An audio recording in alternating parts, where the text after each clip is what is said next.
بالهدى ودين الحق ليظهره على الدين كله ولو كره الكافرون أشهد أن لا إله إلا الله وأشهد أن محمدا عبده ورسوله اللهم صل وسلم على سيدنا وحبيبنا وشفيعنا محمد صلى الله عليه وسلم أما بعد أيها المؤمنون اتقوا الله أوصيكم وإياي بتقوى الله فقد فاز المتقون سبحانك لا علم لنا إلا ما علمتنا إنك أنت العليم الحكيم رب اشرح لي صدري ويسر لي أمري واحلل عقدة من لساني يفقه قولي رب يسر ولا تعسر يا كريم اللهم ذكرنا ما نسينا وعلمنا ما جهلنا اللهم ذكرنا ما نسينا وعلمنا ما جهلنا اللهم ذكرنا ما نسينا وعلمنا ما جهلنا. Tuan-tuan guru, para alim ulama, ustaz, mustazah muslimin dan muslimat, mudah-mudahan dirahmati Allah Subhanahu wa taala insyaallah.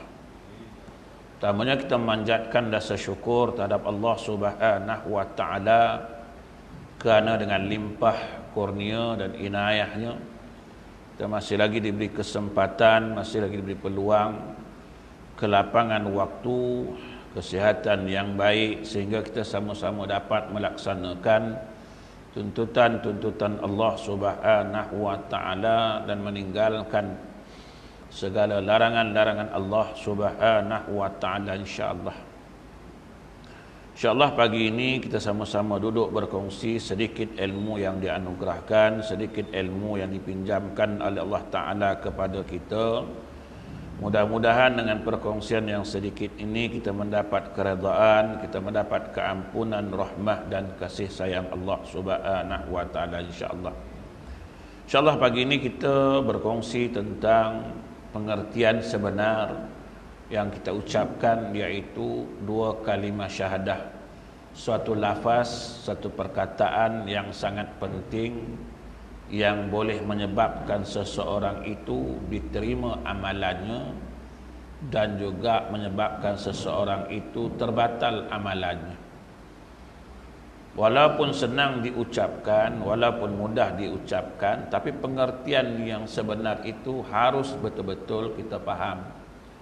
Mengucap senang tuan-tuan, kan? Orang baru nak masuk Islam suruh mengucap dua kalimah syahadah, sekejap je boleh. And anak kita yang kecil ngajar ucap senang tuan, memahamkan itu yang susah. Meletakkan kepahaman yang sebenar, hakikat yang sebenar itu susah. Sebab kalimah syahadah ini ialah lambang keimanan seseorang muslim dan titik permulaan menggantungkan seluruh penghidupan kepada Allah yang Maha Esa. Dia ini ialah lambang keimanan seseorang muslim. Orang agama lain tuan-tuan ada lambang dia, Kristian ada lambang. Macam mana tuan-tuan tahu dia Kristian? Tuan tengok dia pakai lambang salib, tuan kata Kristian, senang kan. Tuan tengok dia agama Buddha, tengok apa dia buat, nampak Buddha ni. Kan? Semua tuan-tuan tahu. Kalau tuan-tuan tengok orang Islam, dia ni Islam ke tak? Boleh tahu tuan. Panggil Bangla seorang, panggil orang Sarawak seorang, panggil orang kita seorang. Engkau agak-agak ni yang tiga orang ni mana yang Islam? Susah tuan-tuan. Nama Melayu, dia ni Islam ni. Tengok nama pun tahu. Siapa nama? Nama dia Melayu. Contohlah dulu kan. Nama siapa? Idris Jala nama dia. Biasa nama Melayu kan nama apa tuan? Nama orang Islam ke nama tak? Nama Melayu kan? Idris Jala. Orang mau bagi salam. Assalamualaikum. Rupa dia Kristian tuan-tuan. Oh. Tapi nama Melayu. Tak tahu nak beza dia ni kan. Dia tengok Bangla tu, kita nak bagi salam pun susah. Kerja minyak nak bagi salam. Dia ni Islam ke tak? Kan? Bangla ni. Kita pun turun, pakai punya bagus, serban, jubah, Arab tak bagi salam. Kita turun-turun, dia bagi salam. Assalamualaikum Haji. Ui, Islam kau punya. Tak tahu kan? Sebab ni benda yang sangat penting, tuan-tuan. Kalimah syahadah yang kita lafazkan ni lambang keimanan seseorang, lambang keislaman seseorang. Sebab itu bila ditanya tentang Islam oleh Jibril alaihi salam pada Nabi sallallahu alaihi wasallam, akhbirni anil Islam, apa kata Nabi? Antashhada an la ilaha illallah. Syahadah, tuan-tuan. Sebab bila dah mengucap dua kalimah syahadah, bermulalah titik penghidupan kita, menggantungkan seluruh penghidupan kita hanya kepada Allah Subhanahu wa taala. Dengan suatu ikatan, dengan ikatan yang ikhlas, dengan ikatan ihsan. Ucap ni bukan main-main, tak ada siapa paksa. Paksa tak boleh, tuan-tuan. Kau ngucap sekarang tak boleh. Ini dengan keikhlasan, dengan ihsan. Kau mesti ngucap sekarang ni. Sebab itu Islam seseorang bukan di hujung pedang, bukan. Kan? Dia nak masuk Islam, silakan. Tapi kalau dah masuk Islam, suka-suka hati nak keluar Islam balik, tu tak boleh lah. Kan? Masuk tak ada siapa paksa. Keluar juga hati-hati. Masuk tak ada masalah, masuk Islam, dah ucap, dah. Nak keluar, mayyartadda minkum an dinihi faqtuluhu, maka ada hukuman dia. Apa hukuman dia? Bunuh. Sebab itu aku tak paksa masuk. Tapi kalau dah masuk, nak keluar sendiri mau ingat. Sebab itu Islam kan senang kan? Masuk potong sikit, keluar potong banyak, kan. Nak masuk Islam potongnya sikit je, tuan. Sikit je. Nak keluar, masuk potong bawah. Tak maaf, tuan-tuan, ya. Keluar potong atas. Hukumnya encung. Man yartadda minkum an dinihi faqtuluhu, hati-hati. Sebab itu masuk dengan keikhlasan. Masuk pasal apa? Nak nikah. Bawa tenang dulu. Masuk pasal apa? Nak dapat duit zakat. Bawa tenang dululah. Kan? Susah, tuan. Jadi, apa yang kita nak faham daripada kalimah syahadah ni, tuan-tuan? Pertama, yang kita nak faham bila kita dah ucap dua kalimah syahadah, maknanya kita dah setuju lah, kan? Kita dah sign agreement lah. Kita kena terima apa pun akibatnya yang di dalam tu nanti. Maknanya kita kena redha. Apa pun kena redha lah. Agreement dah sign. Tuan minta kerja. Masa interview, kan? Dia tanyalah masa interview tu, ini tuan kerja ni shift tau. Dia ada 3 shift, pagi, hari, malam. Tuan boleh ke? Sanggup ke? Kita nak dapat kerja, kan? Geleng ke ngangguk?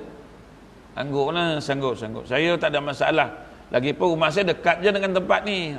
Saya tak ada masalah. Pagi, petang, malam, semua sanggup, kan?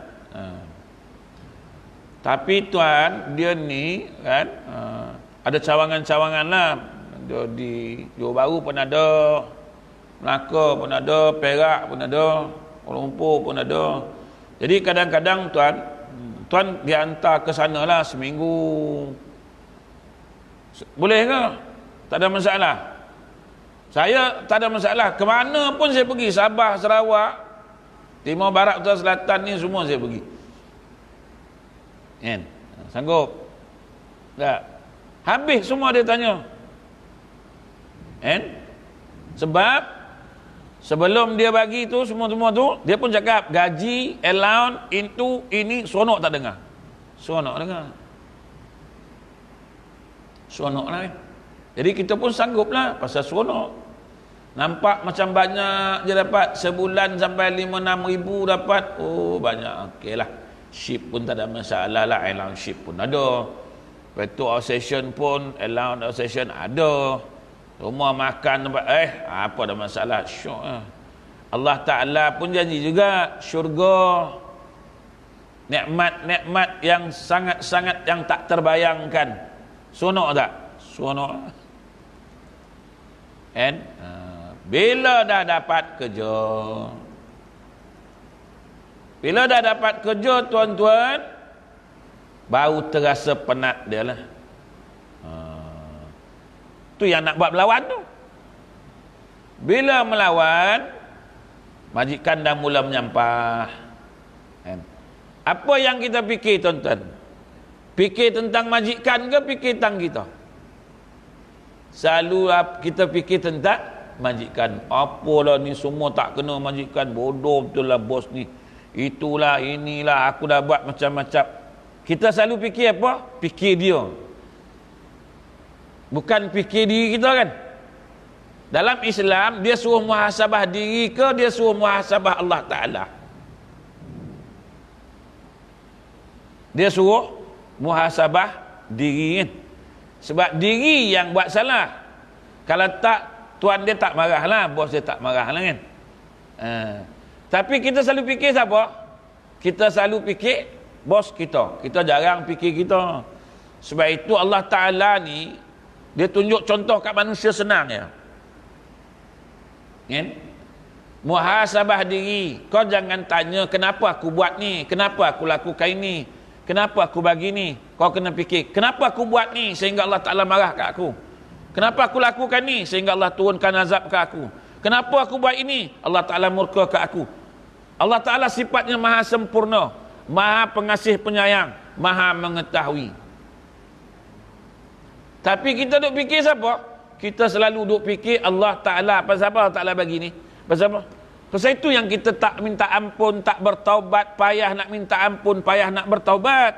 Sebab kita duk tengok Allah Ta'ala pasal apa? Pasal kalau kita tengok diri kita ni, aku dah melakukan kesalahan, dulu aku dah akur janji dengan Tuhan, aku dah sanggup buat, sampai hari ni aku tak buat, aku langgar apa yang aku janji dulu, maka layaklah aku ni dia azab oleh Allah Ta'ala. Maka aku segera kena minta ampun pada Allah.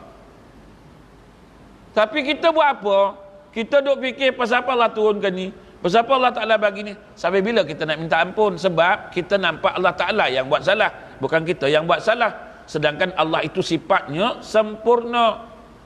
Kita yang makhluk ini sifat tak sempurna. Sebab tak faham kalimah syahadah ini, maka itulah jadinya tuan-tuan. Kan? Pasal itu, apa yang dia katakan ikhlas dalam mengucap dua kalimah syahadah ni? Ikhlas ni ialah redha bertuhankan Allah. Bila dah mengucap tu, kenalah redha pada Allah Ta'ala. Kan? Redha pada Allah Subhanahu wa Ta'ala. Apa maksud redha tuan-tuan? Nanti saya kupas nak. Apa maksud redha ni? Tuan-tuan yang dah ucap, contohlah tuan-tuan ucap apa? Apa yang dia katakan redha ni? Ialah menggantungkan seluruh hidup dan penghidupan kita hanyalah kepada Allah Ta'ala. Tuan-tuan baca selalu, inna salati wa nusuki wa mahyaya wa mamati lillahi rabbil alamin. Kan? Baca selalu tak? Faham tak apa kita baca tu? Inna salati, sesungguhnya salat aku ni lah, wa nusuki, ibadatku ini, hidupku ini, wa mahyaya wa mamati lillahi rabbil alamin. Hidup mati aku ni bagi Allah Ta'ala, Tuhan yang menguasai alam ini seluruhnya. Ini kita yang lafaz, kita yang ucap. Semua ni aku buat ni, semua ni bagi Allah Ta'ala. Jangan tanya Allah lah, tanya kita lah. Apa yang aku dah buat bagi Allah, sehingga Allah Ta'ala cinta ke aku, sehingga Allah Ta'ala sayangkan aku. Kalau cinta dan sayang, apa yang aku dah buat sehingga Allah Ta'ala marahkan aku, dia turunkan azab. Anak dengan bapa, selalu anak fikir dia ke fikir bapa entah. Anak kena rotan kan, dia fikir bapa dia ke dia fikir dia? Apalah abah aku ni sikit-sikit nak rotan, tak apa salah aku lagi. Dia selalu fikir lagu tu kan. Jarang tak dia fikir pasal apa kesalahan yang aku dah buat sehingga ayah aku marah kat aku, rotan aku ni. Ya Allah, apalah salah aku, aku nak kena minta maaf kat ayah aku ni. Ada tak anak fikir lagu tu? Tak ada tuan. Dasar anak ni selalu dia fikir apa? Dia fikir bapak dia yang salah, rotan dia tu. Dia tak fikir dia salah, dia fikir bapak dia. Pasal itu, bila dia kena rotan, secara automatiknya dia kata, apa lagi lah orang tua ni, aku pun tak faham lah. Apa semua dia aku dah buat dah, aku pun tak faham apa dia nak lagi. Peninglah aku, bapak aku ni tak macam bapak orang lain. Kan? Dia bukan salahkan diri dia, dia bukan fikir diri dia. Mesti ada sebab yang bapa aku marah sehingga bapa aku rotan aku. Jadi aku segera pergi minta maaf kat bapa aku ni, cepat-cepat. Kalau kita fikir tentang bapa kita, kenapa dia rotan kita? Salah abah aku ni rotan aku. Apakah kita mengharap abah kita minta maaf kat kita? Kita kena muhasabah diri kita. Ni yang terjadi hari ni salah siapa? Salah kita ke salah dia? Salah dia juga. Sehingga kita tak mau minta ampun pada Allah Ta'ala, sehingga kita tak mau tadah tangan, sehingga tak mau bermunajat. Macam tu. Pasal kita tak rasa kita bersalah, kita rasa dia bersalah. Dia turunkan azab, dia turunkan bala ni, dia turun musibah ni pasal dia ke? Dia salah ke? Atau kita salah? Kalau berasa diri kita salah, kita cepat-cepat minta ampun pada Allah Ta'ala. Wasari'u ila maghfiratin min rabbikum. Segera tadah tangan minta ampun, bermunajat. Mari semua-semua ngaku kesalahan kita, biar Allah Ta'ala ambil balik semua apa yang diturunkan ni. Bukan kita fikir apa pasal Allah Ta'ala turun ini. Pasal aku pun heran lah, apa lagi ramai orang-orang soleh. Kita duk fikir ramai ada orang soleh, kita tak fikir yang Tuhan marah tu pasal kita buat lah kan? Allahu Akbar. Orang tanya saya, apa salah susah dengan orang nak bertaubat Ustaz? Susahlah pasal kita fikir Allah Ta'ala je, kita pun fikir kita. Kalau kita fikir kita bersalah, cepat-cepatlah minta maaf kan. Oh, rupanya aku ada salah aku dengan ayah aku ni, sebab itu ayah aku rotan aku. Pergi segera minta maaf. Ya, saya minta maaf, salah saya apa semua. Betul kan? Ya Allah, aku salah dengan kau. Ya Allah, aku minta ampun, taubat. Betul. Ni tak duk fikir apa salah Allah Ta'ala turunkan bala ni. Kenapa Allah Ta'ala turunkan bala ni?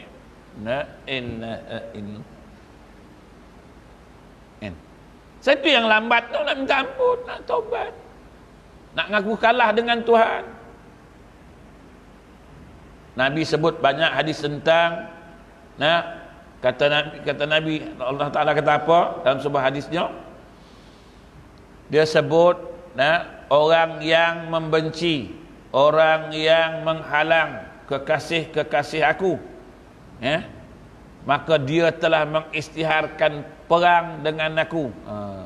Hari ni ulama cakap, kita tak nak dengar. Orang alim bagi tahu nasihat, tak nak ikut. Sampai Nabi kata akhir zaman besok la yuttaba'u fihil alimun. Orang tak peduli dah orang alim. Ketika tu Allah Ta'ala kata, aku perang kamu baik-baik. Sekarang ni kita berperang dengan Allah Ta'ala. Pasal orang alim kita perlekehkan, orang alim pun kita hina, alim ulama pun kita tak mau ikut, tak mau dengar nasihat mereka. Sehingga kan datang kemurkaan Allah. Allah Ta'ala kata, hari ini aku isytiharkan perang. Cuma kita tak ingat, sebab kita dah melakukan kesalahan, kita duk fikir dia je, kita tak fikir kita, apa yang aku dah buat. Tu yang kita leka ni tuan-tuan. Kan? Allah Ta'ala istihar perang tuan-tuan. Dalam hadis Nabi SAW banyak menceritakan tentang Allah Ta'ala istihar perang. Perang dengan siapa tuan-tuan? Perang dengan kita ni lah. Yang buat apa? Yang buat perkara-perkara yang dibenci oleh Allah Subhanahu wa Ta'ala. Allah Ta'ala suruh jaga hak dia, kita tak jaga. Kan? Banyak perkara-perkara yang kita dah buat sehingga kan Allah Subhanahu wa Ta'ala memerangi kita dengan cara menghantarkan perkara-perkara yang kita tak boleh nak lawan tuan-tuan. Sebab itulah kalimah syahadah ini tuan-tuan lah sebenarnya balik semula mengikat kita memahami siapa kita. Kita kena redha tuan-tuan dengan Allah Subhanahu wa Ta'ala. Sebab itu syahadah ni bila dah mengucap dia kena redha. Pengakuan lain tuan-tuan, redha lain. Jangan samakan. Pengakuan dan keredaan adalah dua perkara yang berlainan dari segi lafaz. Semua umat mengaku Allah Ta'ala sebagai Tuhan, mengaku tak ada masalah. Tetapi banyak yang tak redha, lantas tunduk dan bermohon kepada yang lain.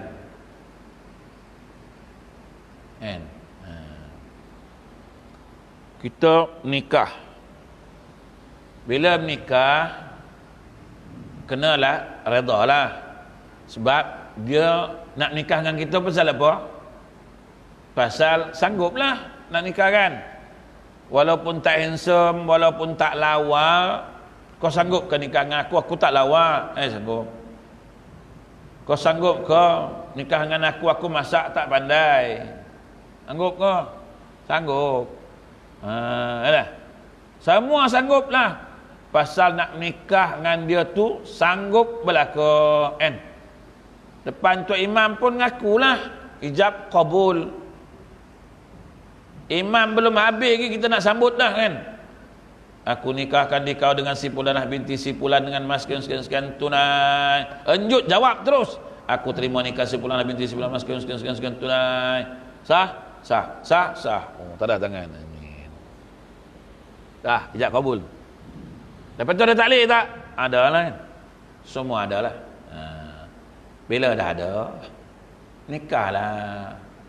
Sebulan, 2 bulan, okey.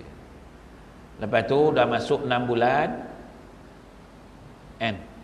Goreng telur pun angin. Masak nasi pun mentah. Apa macam? Redha tak? Redha je lah. Nak macam mana kan? Dah kita setuju nikah dengan dia. Dia pun dah cakap dulu dia masak tak pandai. Redha tak? Tak redha. Pasal apa tak redha? Hari tu dah ucap kata okey. Boleh tak kita? Tak apalah. Nak salahkan dia ke? Tak boleh lah. Salahkan kita lah. Dia dah cakap dah hari tu.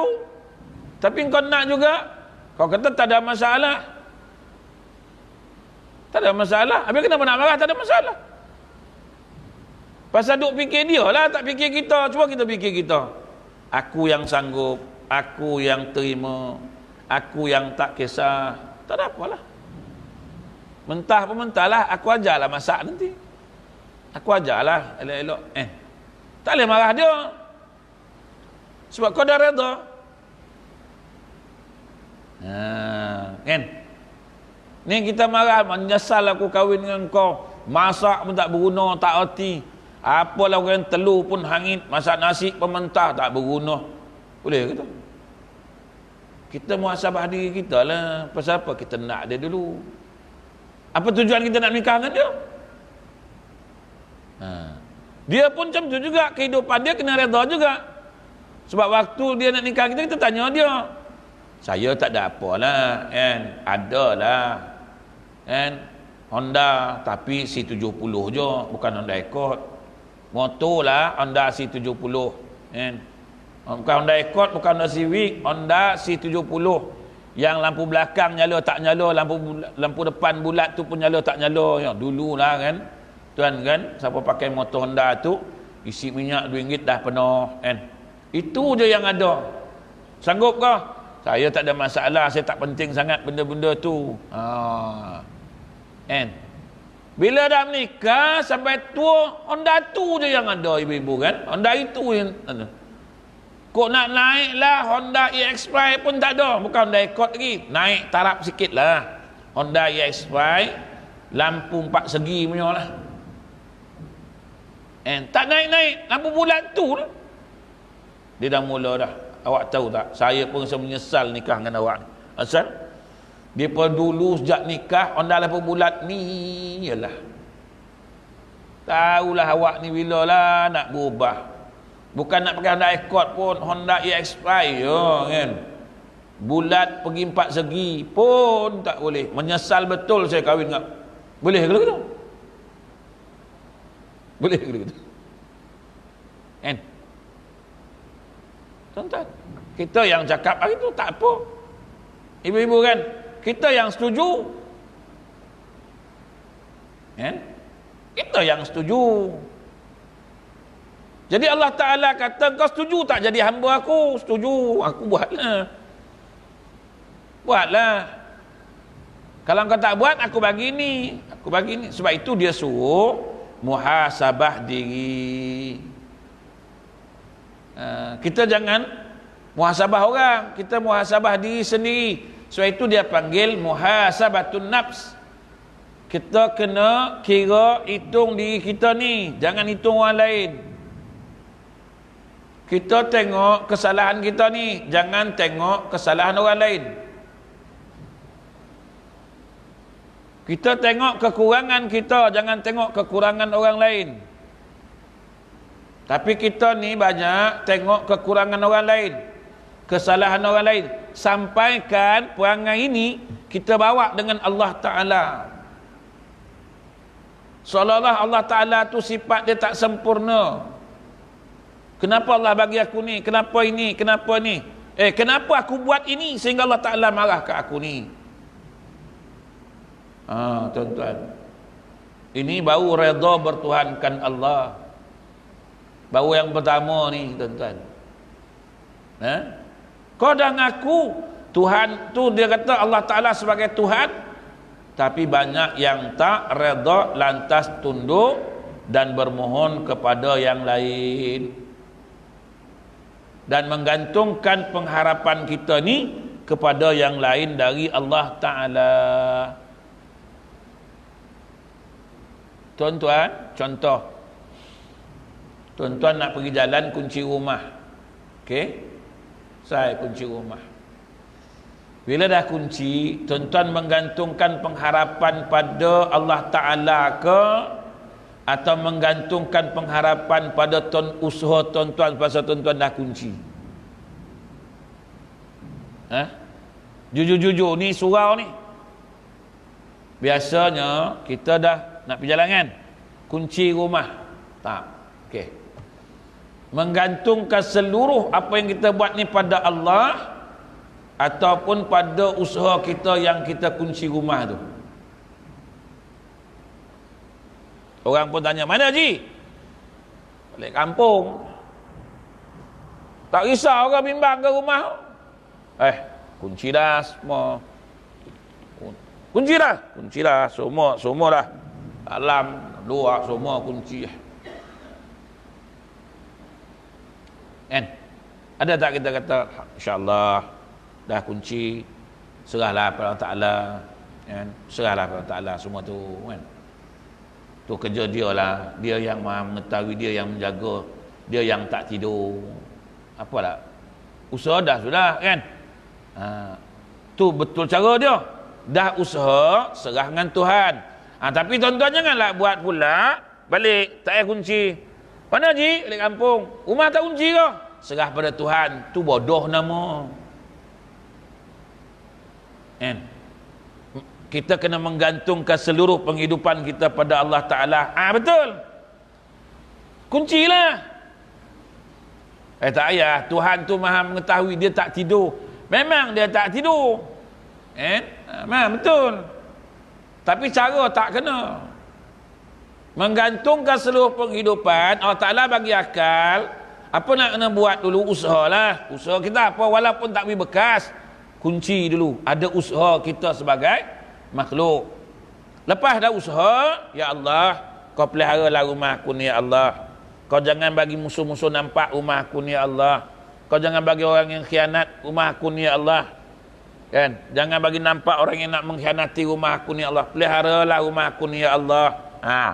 Tu nama berserah kepada Allah Ta'ala, redha bertuhankan Allah. Allahu Akbar, tuan-tuan. Ini tuan-tuan nak kena faham. Sebab itulah dia sebut menggantungkan harapan kepada yang lain daripada Allah Ta'ala. Ni pasal apa?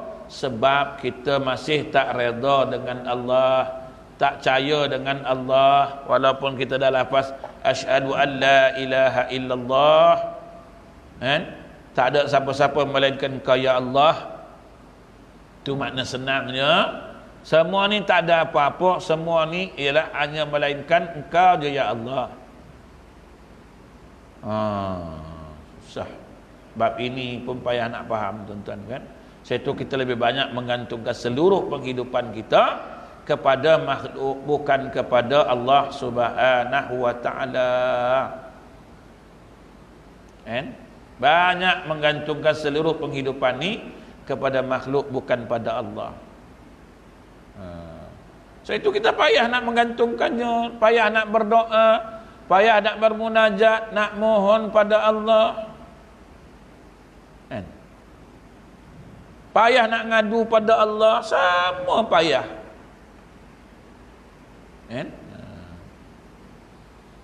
Bila orang kata minta lah, tak ada nak minta dengan Tuhan, dia kenalah usaha, tak mau juga ngaku tu.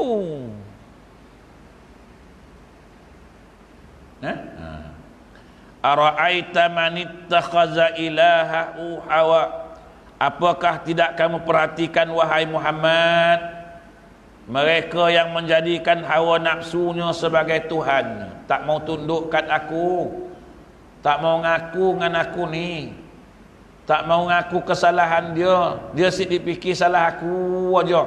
Pasal apa aku tak bagi, pasal apa aku tak kabulkan.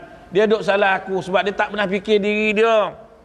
Dia minta tak dapat, dia bukan fikir dia, dia fikirkan aku. Pasal apalah Tuhan tak makbulkan, pasal apalah Tuhan tak makbulkan. Fikirlah diri kita ni, apa salah yang aku dah buat sehingga Allah Ta'ala tak terima permohonan aku ni? Apa dosa yang aku dah buat sehingga Allah Ta'ala tak angkat doa aku ni? Aku kena taubat, aku kena mohon ampun cepat-cepat. Mudah-mudahan Allah Ta'ala ampunkan dosa aku, mudah-mudahan Allah Ta'ala terima taubat aku, dan akhirnya Allah Ta'ala terima permohonan aku. Kita kena muhasabah diri, bukan Tuhan. Kita tak perlu kira Tuhan. Tuhan tahu kerja dia. Kerja kita ni kena buat. Dah lama minta ustaz, tak makbul-makbul juga. Pasal tahulah ustaz. Akhirnya kita nampak Tuhan tak ada pun sembahyang, elok je minta semua dapat, makbul je doa dia. Tahulah. Kita fikir kita, tuan-tuan, pasal apa Tuhan tak makbulkan? Kita muhasabah diri, bangkit, tadah tangan, ya Allah, andai kata aku berdosa, ya Allah, aku mohon ampun, ya Allah. Andai aku ada kesalahan, ya Allah, kau maafkan aku, ya Allah. Minta dengan dia kesalahan kita, bukan dia. Tapi Tuhan kata apa? Manusia ni dilupa aku. Pasal apa? Pasal dia ikut hawa nafsunya sebagai Tuhan dia. Tuan-tuan, berat ni kan. Dalam kata-kata yang lain, mereka lebih redha mengikut kehendak hawa nafsu daripada kehendak Allah. Ini adalah bahasa isyarat Allah Ta'ala kepada kumpulan manusia dari umat yang mengaku Tuhannya Allah yang Maha Esa. Dia ngaku Allah Ta'ala Maha Esa, tapi tunduk pada hawa nafsu. Siapa golongan ni? Golongan ni dia panggil menerima iman tetapi tidak sampai kepada tahap haqqul yaqin. Terima tuan-tuan, apalah tak terima pula? Iman, ada iman tak? Ada. Cuma tak sampai pada satu tahap. Apa tahap dia? Tak sampai kepada tahap haqqul yakin. Benar-benar yakin tuan-tuan pada Allah. Tak sampai tuan-tuan. Ya ke sikit-sikit nak minta kat Tuhan, betul ke? Boleh ke? Dia banyak keraguan tu lah. Tak sampai tahap haqqul yaqin. Iman ada. Kau kata tak beriman, marahlah orang. Iman memang ada, tapi tak sampai haqqul yakin. Imannya hanya penerimaan hati tanpa budi. Dengan itu lahirlah manusia yang sombong, bongkak, yang tak bermoral, yang dikatakan sebagai munafik. Dan iman ada tuan-tuan, tapi cuma sebagai menerima sahaja, tanpa di hatinya itu adanya fikiran dia. Tak ada tuan-tuan. Mana ada? Itu yang lahir sombong. Sebab seolah-olah Tuhan tak ada, aku je yang buat semua ni. Ni yang ni semua aku. Kalau aku tak tolong, lah dah dapat senang kau. Tak. Bukan Allah Ta'ala tolong, dia tolong. Engkau ni dulu senang ni, kau kena ingat tau, inilah orang yang tolong kau dulu. Kalau aku tak tolong dulu, jangan harap. Kau kena ingat tu. Dia suruh ingat dia kan.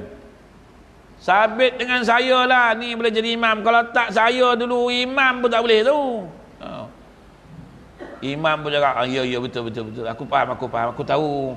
Kau lah yang tolong aku dulu. Kalau kau tak tolong aku, mana aku nak jadi imam?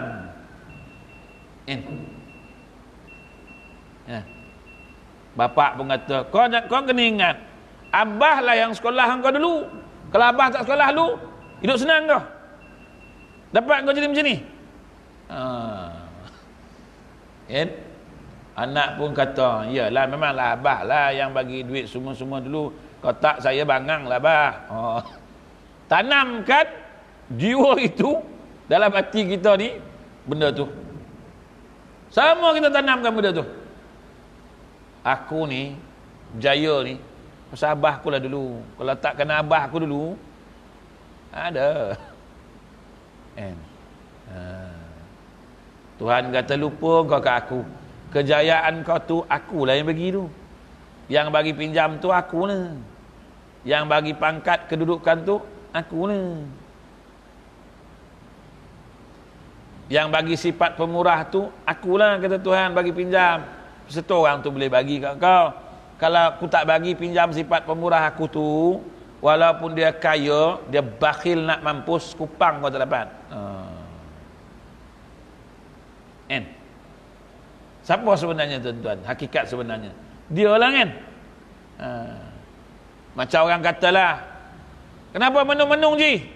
Menung lah ustaz, anak nak masuk universiti, duit tak ada, nak pakai 4,000, paning kepala macam mana nak cari duit, dah tak ada, semua dah tak ada. Saya pun kata, cuba haji pergi jumpa tu datuk tu, datuk yang kaya tu. Dia tu bagus haji, dia tu bagus, dia tu rajin nolong orang.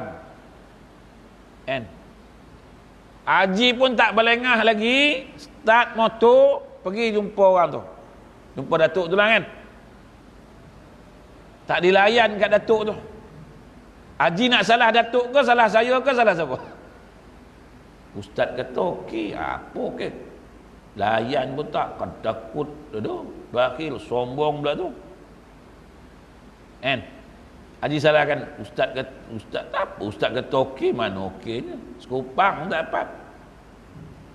Jumpa imam. Imam bertanya, mana? Jumpa datuk tu lah. Ada apa? Ustaz cakap hari tu ni, so jumpa tu anak aku nak universiti. Betul? Duit tak cukup. Tu jumpa dia kaya orang tu ustaz suruh jumpa dia. Dia tu bagus. Haram tak layannya aku. Mam kata dia. Bukan sekupang layan pun tak mam. Imam pun boleh, dia tu bukan bagus ke Datuk tu? Aku dah pergi mam, kedakut bana sekupang tak dapat, bakhil nak mampu. Sombong pula tu, layan pun tidak. Patutnya haji muhasabah diri, muhasabah tang dia ke muhasabah diri. Dia fikir haji kan, apa salah aku? Salah aku ni, aku tak berdoa pada Allah Ta'ala dulu, ya Allah, kelembutkanlah hati si fulan bin si fulan ni, ya Allah. Kau berikanlah dia sifat pemurah, kau pinjam sekejap, ya Allah. Tu baru betul kan. Ni yang dia kata menggantungkan seluruh penghidupan pada Allah Ta'ala dulu, bukan pada makhluk. Dia dulu kan gantung dengan Tuhan, dah doa-doa, baru pergi ngadap orang tu. Yang kita ni dengar-dengar itu, pergi ngadap dia dulu, bukan ngadap Tuhan dulu, ngadap dia dulu. Salah siapa haji? Salah orang tu ke salah haji? Atau salah saya? Pergilah kata Tuhan, tak payahlah ada aku kan. Patutnya ialah ustaz kan, kita pun bayang Allahu Akbar, doa dengan Tuhan, permudahkan segala urusan ya Allah, lembutkanlah hati mereka-mereka ni ya Allah, ya Allah, kau lembutkanlah, kau pinjamkanlah sifat-sifat pemurahan kau ya Allah sedikit pada hamba-hambamu ya Allah, dapat tolong aku. Tu baru betul tuan-tuan, redha bertuhankan Allah kan. Tapi ada kau orang macam tu? Ada kau nak buat macam tu? Tak ada, sebab tak faham ni kan? Perjalanan hidup ni tuan-tuan, hamba pergi pada Tuhan, Tuhan arahkan kepada siapa kamu nak buat. Nak minta kerja, tanya dia dulu, ya Allah, okey ke tak kerja ni? Kalau okey, permudahkan. Kalau tak okey, jangan bagi persulitkanlah, susahkan. Allah Ta'ala kata okey, dia bagi jalan mudah kat kita. Pergi, jumpa, dapat. Engkau senang je kan dapatkan. Kau ada kabel dalam ke? Orang lain tanya, tak ada. Habis senang je, sekali minta dapat. Aku ni berapa kali dah tak dapat-dapat. Aku ingat kau ada kabel ni, kau mesti kabel kau besar ni. Besarlah kabel, sebab Allah Ta'ala kabelnya. Sebelum pergi jumpa,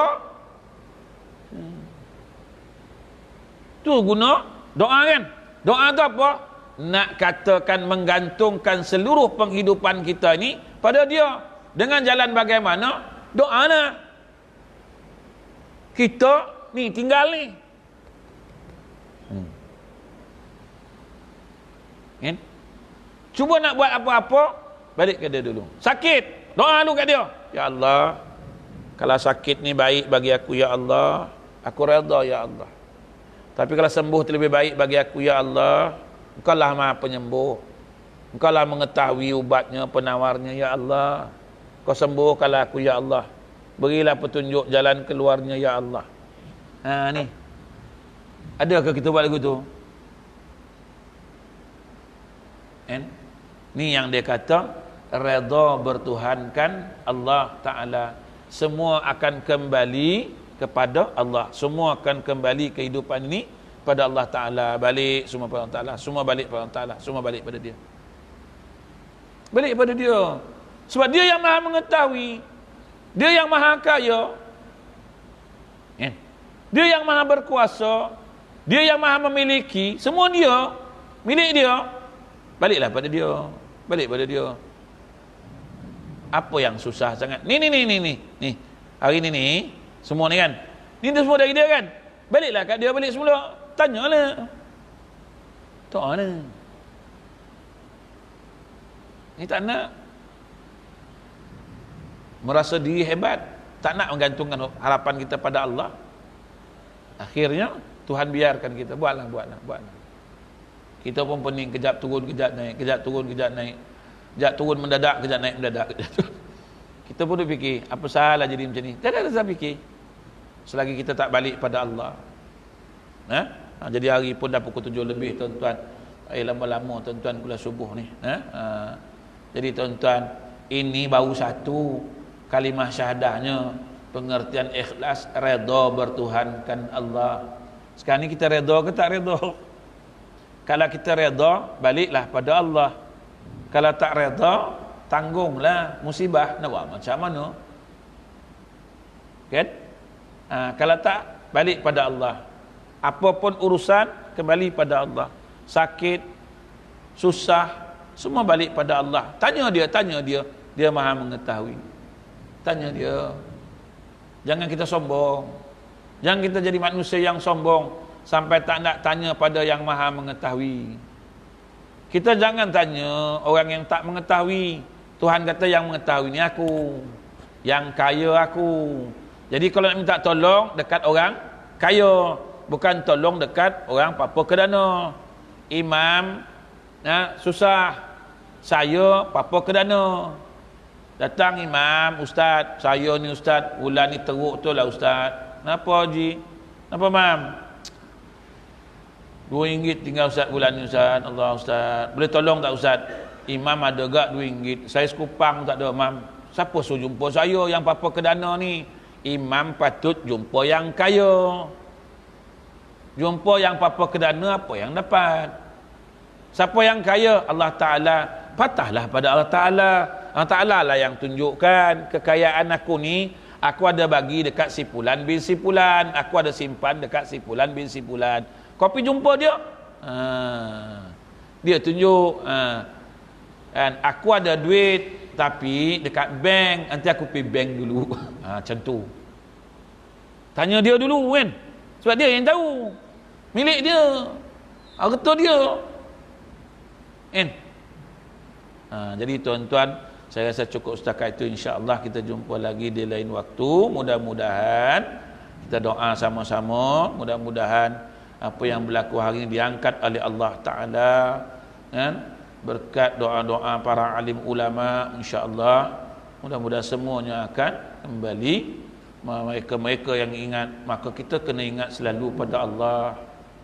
Apa yang terjadi ini, kita muhasabah diri, minta pada Allah Ta'ala, ya Allah, lindungi kami ya Allah. Engkau lah yang maha pelindung, Engkau lah yang maha berkuasa segala-galanya. Jangan sombong dengan Allah, kan? Kita duk sombong dengan Allah Ta'ala ni, Allah Ta'ala marah.